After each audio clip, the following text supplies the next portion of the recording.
Hi friend, आज हम लोग बात करने वाले हैं E2E नेटवर्क्स लिमिटेड के स्टॉक के बारे में। इस स्टॉक में कल के दिन आपको काफ़ी बड़ी गुड न्यूज़ आता हुआ देखने को मिल रही है, इसीलिए इस स्टॉक में आज के दिन आपको 5% का अपर सर्किट भी लगता हुआ देखने को मिल चुकी है। अगर हम लोग इसकी 5 डेज़ की बात करते हैं तो इस स्टॉक में आपको 14.19% का भी रिटर्न आती हुई देखने को मिल रही है। अगर हम लोग इस स्टॉक के 6 मंथ की बात करते हैं तो इस स्टॉक में आपको 142% का रिटर्न 6 मंथ में आता हुआ देखने को मिल चुका है। आज की इस वीडियो में हम लोग बात करने वाले हैं कि इस स्टॉक में अभी भी आपको इन्वेस्ट करना है या इसे अवॉइड करना है। सबसे पहले हम लोग कंपनी के फाइनेंशियल पे नज़र डालने वाले, उसके बाद इसके चार्ट पे चल के समझने वाले हैं कि इस स्टॉक में आपको कहां तक का टारगेट आती हुई देखने को मिल सकती है। सबसे पहले हम लोग कंपनी के फाइनेंशियल पे नज़र डालते हैं। कंपनी का जो मार्केट कैप है वो आपको 10,121 करोड़ रुपीज़ का देखने को मिल रहा है। स्टॉक का जो पी रेशियो है वो आपको 325 रुपीज़ का देखने को मिल रही है। ROCE की बात करते तो 0.51% नेगेटिव में देखने को मिल रहा है। वहीं पर कंपनी का जो बुक वैल्यू है वो आपको 82 रुपीज़ का देखने को मिल रही है।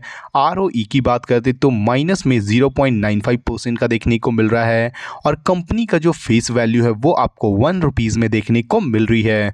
अगर हम लोग इस कंपनी के क्वार्टरली रिजल्ट्स पे नज़र डालते हैं तो आप देख सकते हो कंपनी का जो सेल्स आपको मार्च 2026 में आपको ये 96 करोड़ रुपीज़ का था, वही जून 2026 में आपको ये बढ़ के 157 करोड़ रुपीज़ का होता हुआ देखने को मिल रही है। अगर हम लोग कंपनी की ऑपरेटिंग प्रॉफिट की बात करते हैं तो मार्च 2026 में आपको ये 58 करोड़ रुपीज़ का था, वही जून वाले क्वार्टर में आपको ये बढ़ के 118 करोड़ रुपीज़ का होता हुआ देखने को मिल रहा है। कंपनी की अगर हम लोग OPM परसेंटेज की बात करते हैं, जो ऑपरेटिंग प्रॉफिट मार्जिन है वो मार्च वाले क्वार्टर में आपको ये 61% का था, वही जून वाले क्वार्टर में आपको ये बढ़ के 75% का होता हुआ देखने को मिल रहा है। कंपनी की अगर हम लोग अदर इनकम्स की बात करते हैं तो मार्च वाले क्वार्टर में आपको ये 5 करोड़ रुपीज़ का था, वही जून वाले क्वार्टर में आपको ये बढ़ के 11 करोड़ रुपीज़ का होता हुआ देखने को मिल रहा है। कंपनी आपको क्वार्टर ऑन क्वार्टर बेसिस पे काफ़ी अच्छा वर्क करता हुआ देखने को मिल रही है। कंपनी का आपको सेल्स भी बढ़ता हुआ देखने को मिल रहा है, कंपनी का आपको प्रॉफिट भी बढ़ती हुई देखने को मिल रही है और कंपनी का अदर इनकम्स में भी आपको काफ़ी अच्छा जंप आता हुआ देखने को मिल रहा है। अगर हम लोग इस कंपनी के प्रॉफिट एंड लॉस स्टेटमेंट पे नज़र डालते हैं तो आप देख सकते हो कंपनी का जो सेल्स आपको मार्च 2025 में 164 करोड़ रुपीज़ का था, वही मार्च 2026 में आपको ये बढ़ के 246 करोड़ रुपीज़ का होता हुआ देखने को मिल रही है। अगर हम लोग कंपनी की ऑपरेटिंग प्रॉफिट की बात करते हैं तो मार्च 2025 में आपको ये 97 करोड़ रुपीज़ का था, वही मार्च 2026 में आपको ये बढ़ के 126 करोड़ रुपीज़ का होता हुआ देखने को मिल रहा है।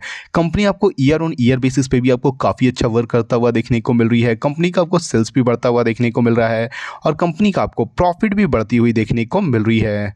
अगर हम लोग इस कंपनी के बैलेंस शीट पे नज़र डालते हैं तो आप देख सकते हो कंपनी का जो इक्विटी कैपिटल है वो मार्च 2025 में आपको ये 20 करोड़ रुपीज़ का था, वही मार्च 2026 में आपको ये बढ़ के 21 करोड़ रुपीज़ का होता हुआ देखने को मिल रहा है।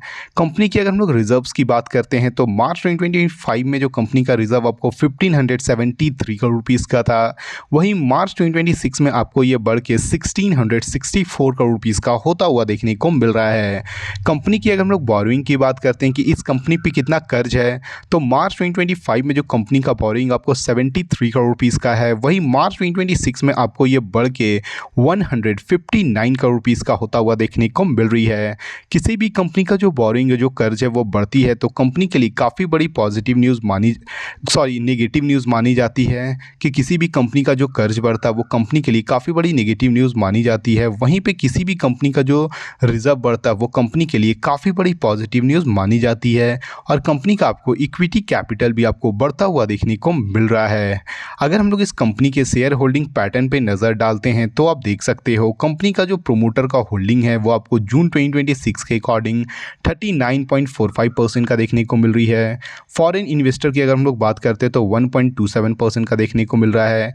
डोमेस्टिक इन्वेस्टर की अगर हम लोग बात करते हैं तो 6.07% का देखने को मिल रही है और पब्लिक की होल्डिंग की बात करते हैं तो आपको ये 53.15% का देखने को मिल रहा है और अदर्स की अगर हम लोग बात करते हैं तो ये 0.05% का देखने को मिल रहा है। कंपनी का फाइनेंशियल आपको काफ़ी अच्छा देखने को मिल रहा है और कंपनी का आपको Q1 की रिजल्ट्स भी आपको काफ़ी अच्छी आती हुई देखने को मिली है, इसीलिए इस स्टॉक में आपको काफ़ी अच्छा रिटर्न भी आता हुआ देखने को मिल रहा है। चलिए हम लोग इसके चार्ट पे चल के समझते हैं कि इस स्टॉक में आपको कहाँ तक का टारगेट आता हुआ देखने को मिल सकती है। जैसे कि आप देख सकते हैं ये स्टॉक अपने ऑल टाइम हाई के पास आपको जाता हुआ देखने को मिल रहा है। ये स्टॉक अपने जो सबसे इंपॉर्टेंट जो सपोर्ट है 178 रुपीज़ के पास है, फिर से आपको इस स्टॉक में काफ़ी अच्छा रिवर्सल आता हुआ देखने को मिली है। जो स्टॉक आपको डायरेक्टली यहाँ से 492 रुपीज़ के पास अभी आपको ट्रेड करता हुआ देखने को मिल रहा है, और इस स्टॉक का जो ऑल टाइम हाई है वो आपको 548 रुपीज़ का देखने को मिल रही है। जल्द ही ये स्टॉक आपको 548 रुपीज़ को अगर ये ब्रेकआउट करती है तो फिर से ये स्टॉक आपको न्यू ऑल टाइम हाई भी क्रिएट करता हुआ देखने को मिल सकता है। अगर आप इस स्टॉक में इन्वेस्ट करने के बारे में सोच रहे हो तो बिल्कुल कर सकते हो, क्योंकि ये स्टॉक आपको शॉर्ट टर्म और लॉन्ग टर्म में काफ़ी अच्छा रिटर्न बनाती हुई देखने को मिल जाएगी। ये जो वीडियो वो केवल एजुकेशन पर्पज़ के लिए है। अगर आपको इस वीडियो से थोड़ी भी वैल्यूबल इंफॉर्मेशन मिली हो तो प्लीज़ वीडियो को लाइक और चैनल को सब्सक्राइब करना ना भूलें। Thank you.